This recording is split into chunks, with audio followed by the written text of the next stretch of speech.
अखंड मंत्र जाप का यदि फल चाहिए तो शिव महापुराण में व्याघ्रपाद ऋषि की कथा कर रहे हैं।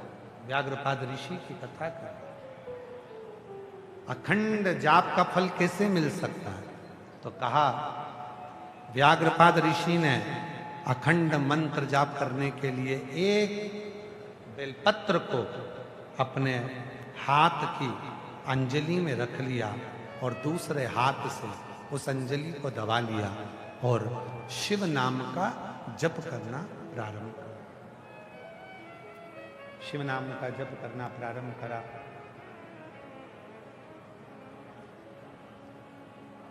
शिव नाम का जप करना प्रारंभ किया। हाथ की अंजलि में बेलपत्र रखा। शिव महापुराण की कथा कहती है, भगवान शंकर का चरित्र कहता है, यदि एक बेलपत्र आपके हाथ में रखा हुआ है और आप श्री शिवाय नमस्तुभ्यम का जप कर रहे हो, आप नमः शिवाय का जप कर रहे हो, रिटर्न नहीं आ रहा है, आप पंचाक्षर मंत्र का जप कर रहे हो, आवाज बाहर बाहर की खुल रही है, अंदर की नहीं खुल रही, पंचाक्षर मंत्र का जप कर रहे हो, आप षडाक्षर मंत्र का जप कर रहे हो, आप राम नाम कृष्ण नाम का जप कर रहे हो, आप शिव नाम का जप कर रहे हो, तो यदि आपके हाथ में बेलपत्र है, आपके हाथ में अगर बेलपत्र है और यदि आपने एक मंत्र केवल एक ही बार बोला है तो भी वो मंत्र 1008 बार गिना जाता है। बेलपत्र को हाथ में पकड़कर मंत्र का जप। चलो इस बात को छोड़ो, तुम एक अपनी प्रैक्टिकल बात को स्मरण करो। ये बात अब तुम्हें बाद में समझाते, पहले समझो। आपके भीलवाड़ा में कभी यज्ञ हुआ? कोई सा भी यज्ञ हुआ, छोटा बड़ा कैसा भी यज्ञ हुआ? बोलो बोलो, जम के बोलो। हुआ? परिक्रमा करी? जम के तो बोलो, करी। ठीक है। तुलसी जी की कभी परिक्रमा करी? पीपल के वृक्ष की परिक्रमा करी? बट वृक्ष की परिक्रमा करी? आंवले के वृक्ष की परिक्रमा करी? किसी भी देवता की जब हम परिक्रमा करते हैं, तुलसा जी की करें, पीपल की करें, व्यासपीठ की करें, भागवत जी की करें, या किसी की भी 108 जब परिक्रमा करते हैं तो अपने हाथ में एक चिरौंजी का दाना रख लेते हैं, गेहूं का दाना रख लेते हैं, या चावल का दाना रख लेते हैं, या पंखड़ी रख लेते हैं, या पुष्प रख लेते हैं, या अपने हाथ में बादाम रख लेते हैं, किशमिश रख लेते हैं, कोई भी 108 सामग्री हम अपने हाथ में रख लेते हैं। कभी किसी से पूछा तुमने कि परिक्रमा करते समय ये 108 सामग्री जो हम चढ़ाते हैं अपने हाथ में लेकर घूमते हैं और घूमने के बाद में थाली में चढ़ा देते हैं, इसका फल क्या है? कभी किसी से पूछा? तुलसी जी की परिक्रमा कर रहे हैं और तुलसी जी की परिक्रमा करने में हम हाथ में दाना पकड़े, परिक्रमा कर कर और उस दाने को वहां चढ़ा दिए, उसका फल क्या है? व्याघ्रपाद ऋषि की कथा कर रही है। व्याघ्रपाद ऋषि की कथा कर रही है। जब भगवान का कोई तप करा जाता है या भगवान की कोई परिक्रमा करी जाती है, अपने हाथ में अगर कोई सामग्री, कोई तुलसी का दल, कोई माला, कोई बेलपत्र जब हम पकड़कर उस तप को करते हैं, मंत्र को जपते हैं या परिक्रमा करते हैं, तो एक परिक्रमा भी यदि हमने बेलपत्री को पकड़कर एक यज्ञ की परिक्रमा करी तो वो 1008 परिक्रमा के बराबर हो जाती है।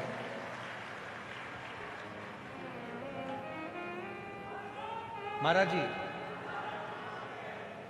विष्णु पुराण में वर्णन लिखा हुआ है और स्कंद पुराण में लिखा है, 1.25 मन सोने के सिंहासन में शालिग्राम भगवान को रखकर 1.25 मन सोने का छत्र लगाकर 1.25 मन सोने के चमड़ चढ़ाकर किसी ब्राह्मण को दान करते हैं, उतना पुण्य एक बेलपत्र किसी को देने से प्राप्त हो जाता है।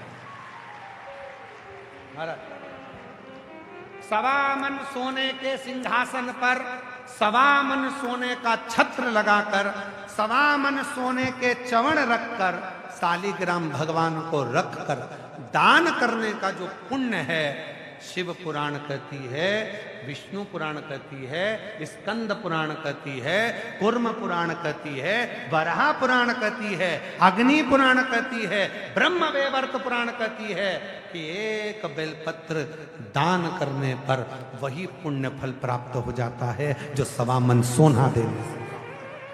एक बेलपत्र।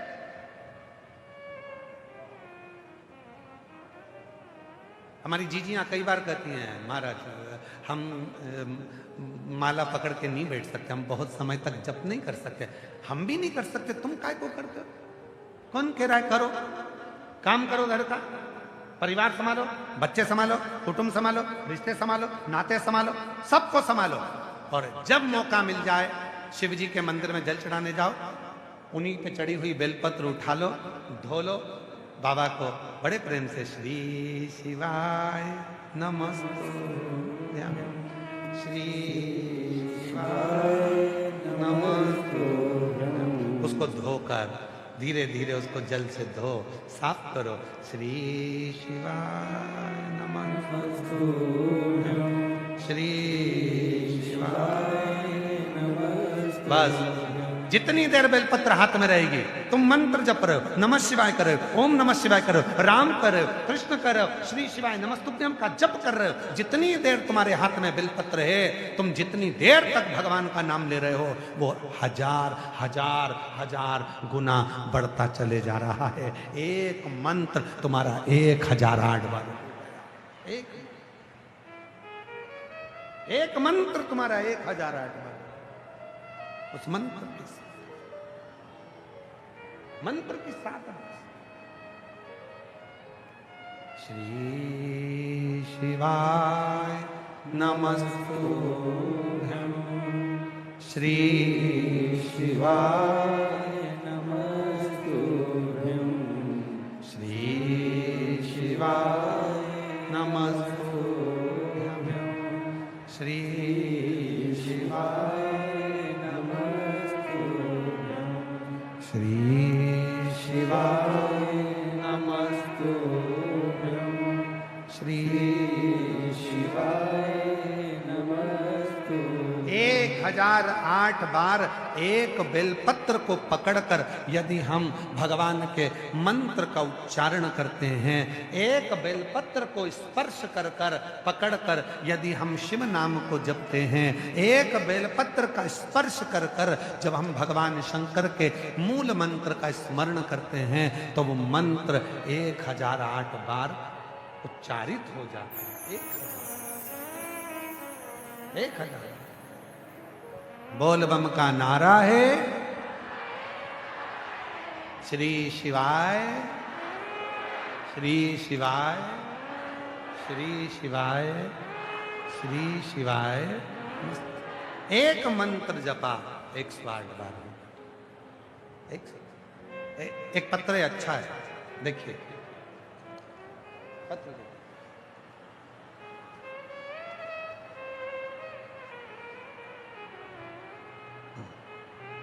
मैं सुनीता सोनी, पति गजेंद्र सोनी, गांव बनकोड़ा, सही बोल रहे हैं हम? पढ़ो जरा, एलईडी पर पढ़िए, सही लिखा, बनकोड़ा, तहसील आसपुर, जिला डूंगरपुर, राजस्थान की रहने वाली। कहीं बैठी हो तो हाथ हिला सकती हैं, अगर कहीं बैठी हो तो हाथ हिला सकती हैं। मेरा नाम सुनीता, पति गजेंद्र सोनी, गांव बनकोड़ा, तहसील आसपुर, जिला डूंगरपुर, राजस्थान से। कहीं बैठे हैं तो हाथ हिलाएं, और अगर बैठे हों और बच्चे आए हों साथ में तो लेकर आ सकते। हमारी शादी को 16 वर्ष हो गए थे गुरुदेव। शादी को 16 वर्ष बीतने के बाद भी संतान का सुख नसीब नहीं हुआ। गुरुदेव, इन 16 वर्ष में अंतराल में ना जाने कितने डॉक्टरों का इलाज करवाया, जिसमें डूंगरपुर, सांगावाड़ा, इडर, अहमदाबाद, हिम्मतनगर, उदयपुर, यह स्थान बड़े बड़े हॉस्पिटल में ले जाकर हमने इलाज करवाया, तो भी मेरे घर संतान नहीं। 16 साल में जगह जगह गोद भरवाई और बांधाएं ली। जिसने जैसा किया वैसा ही हमने किया, तो भी मेरे घर 16 साल तक औलाद नहीं हुई। गुरुदेव, एक समय ऐसा आया कि लोगों के ताने सुन सुनकर 2 वर्ष के लिए मैंने गांव छोड़ दिया। जब औलाद नहीं हुई तो अपना गांव छोड़ दिया। जिसे देखो वो ताने देता। 2 साल तक मैं गांव नहीं गई, क्योंकि औलाद नहीं तो लोग ताने देते थे, आड़ा टेढ़ा करते थे। इतना सब होने के बाद जब मुझे पता चला कि मेरी सासू जी और मम्मी जी दोनों आपकी कथा मोबाइल पर टीवी के माध्यम से सुनती हैं, जहां से हमें सफेद आंकड़े की जड़ और पशुपति व्रत के बारे में मालूम पड़ा, मैंने ये दोनों उपाय गुरुदेव 2 बार करे। सफेद आंकड़े की जड़ का प्रयोग भी मैंने 2 बार करा, पशुपति व्रत भी मैंने 2 बार करा, और बाबा से प्रार्थना करी। सारे डॉक्टरों का इलाज बंद था, कहीं नहीं जाती थी, बाबा से केवल प्रार्थना करती थी। टीवी के सामने कथा सुनना प्रारंभ कर दिया, और बाबा की ऐसी कृपा हुई गुरुदेव, 14 जुलाई जो 2023 को हम पूरे परिवार के साथ सीहोर पहुंच गए, और सीहोर जाकर हमने विधिवत शंकर कंकर की पूजन करी, वहां अर्चना करी, वहां की मिट्टी को भी अपने गर्भ से लगाया। बाबा का जल चढ़ाकर एक कंकर लेकर आ गए, और बाबा की ऐसी कृपा हुई कि एक कंकर मेरे पति भी लेकर आ गए। 2 कंकर घर में आ गए, दोनों को जल चढ़ाते 3 महीने बीते सीहोर से आए हुए, और बाबा की ऐसी कृपा हो गई गुरुदेव, बाबा ने करुणा कर कर मेरा गर्भ ठहरा दिया। और बाबा की कृपा से 28/4/2024 को हमें क्या मालूम था कि हमारे घर में 2 कंकर आए हैं, तो हमारे घर में 2 शंकर आ गए। शिव की कृपा से एक बेटा एक बेटी का जन्म हो गया। गुरुदेव, दोनों बच्चों के फोटो लगा रही हैं।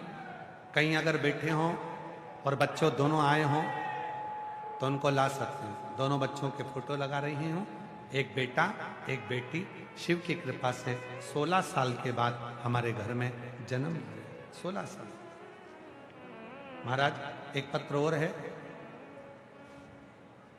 मेरा नाम किरण बारेट है, मैं जिला भीलवाड़ा गांव मानपुरा की निवासी हूँ।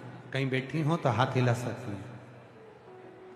मेरा नाम किरण बारेट, मैं जिला भीलवाड़ा गांव मानपुरा की निवासी हूँ। मेरी शादी को 10 साल हो गए थे गुरुदेव, पर संतान नहीं हुई।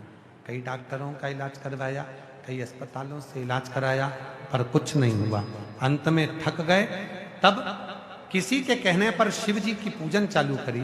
पशुपतिनाथ का व्रत किया, सीहोर गई, वहां कंकर शंकर की पूजन कर कर कंकर लेकर आ गई, रुद्राक्ष लाई, और बाबा की कृपा से 10 साल के बाद मेरे घर में संतान की प्राप्ति हुई। मैं बाबा को यहाँ प्रणाम करने के लिए आई, और तेरी कृपा बिना, आ जाइए, अगर आए हैं तो आ जाए। तेरी कृपा बिना ना हिले एक भी अणु, लेते श्वास तेरी कृपा से करूं। बखान क्या करूं मैं राहों के ढेर का, चपटी मबूत में खजाना कुबेर का। हे गंगधार मुक्ति द्वार ओंकार तू, बोले ओंकार तू, आयो शरण बिहारी शंभो कारतार तू। शिव कथा कर रही। व्याघ्रपाद ऋषि ने एक बेलपत्र अपने हाथ में रहकर शिव का अखंड जाप किया। 1000 गुना उस जप का फल मिल गया। शिव प्रकट हो गए। शिव ने कहा, मांगो, तुमको क्या चाहिए। व्याघ्रपाद ऋषि कहते हैं, महाराज यदि हमको देना चाहते हो तो केवल एक वर दे दो। आपके पुष्प लाने में मुझे बड़ा समय लग जाता है, मेरे पांव व्याघ्र जैसे कर दो, ऐसे पांव कर दो कि मैं शेर जैसे पांव से चढ़ जाऊं और फूल तोड़ कर ले आऊं छाट। शिव जी ने उनके चरण व्याघ्र के कर। अब वो व्याघ्र ऐसे ऋषि हो गए जिनके शरीर तो मनुष्य का था, पांव सिंह के थे, शेर के थे, व्याघ्र के। चढ़ते, पुष्प लाते, शिव को समर्पित करते, शिव प्रसन्न हो जाते। शिव प्रसन्न। एक बेलपत्र का वो फल है, एक बेलपत्र का वो फल है, जिस बेलपत्र के हाथ में स्पर्श मात्र करने से भी जीव को हजारों हजारों गुना पुण्य फल प्राप्त हो। एक बेल, वो बेलपत्र कोई साधारण नहीं।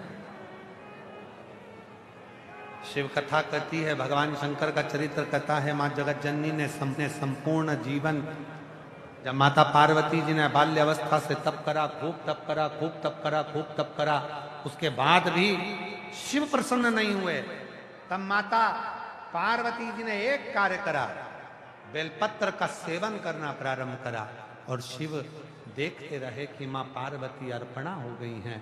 तब शंकर भगवान ने पार्वती को दर्शन दिया और भगवान शिव ने पार्वती को स्वीकार करा। भगवान शंकर का विवाह